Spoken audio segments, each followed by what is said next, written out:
আজকে প্রথমবারের মতন আমার রিহুকে ছেড়ে আমি গিয়েছিলাম অনেকক্ষণের জন্য একটু কাঁচরাপাড়া শপিং করতে। আর আমার ভাই কিন্তু আমাকে গাড়ি করে পিকনিক গার্ডেন বাস স্ট্যান্ডে দিয়ে এসেছিলো। সেখান থেকে বাসে করে আমি চলে গেছিলাম কাঁচরাপাড়া।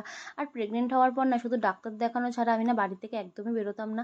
তো আজকে অনেক দিন পর একটু সেজেগুজে বেরিয়ে আমার বেশ নিজেকে নিজে বেশ ভালোই লাগছিলো। তো যাই হোক কাঁচরাপাড়া চলে এসেছি। এখানে এসে কিন্তু মামির সাথে দেখা করে নিলাম। মামি আমার জন্য দাঁড়িয়ে ছিল। একটা শাড়ি কেনার ছিল আমার। প্রথম দোকানে শাড়ি পছন্দ হয়নি, তারপরে এই নিয়ন কালারের শাড়িটা আমার খুব পছন্দ হয়েছে। তো এই শাড়িটা আমি নিয়ে যাই। শপিং করতে করতে খুব ঘেমে গেছি কারণ খুবই গরম। আর শপিং শেষে পেয়ে গেছিলো দুজনেরই খুব জোর খিদে। তো এখান থেকে দুজনে চপ খেয়ে নিলাম।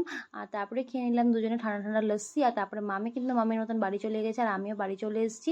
আর এসে আমি বানাচ্ছি এখন চিলি পনির, কারণ আজকে তো মহালয়া, সবাই পিকনিক করে, তাই আমি ভাবলাম আমরাও একটুখানি বাড়িতে ভালো মন্দ খাওয়া দাওয়া করি।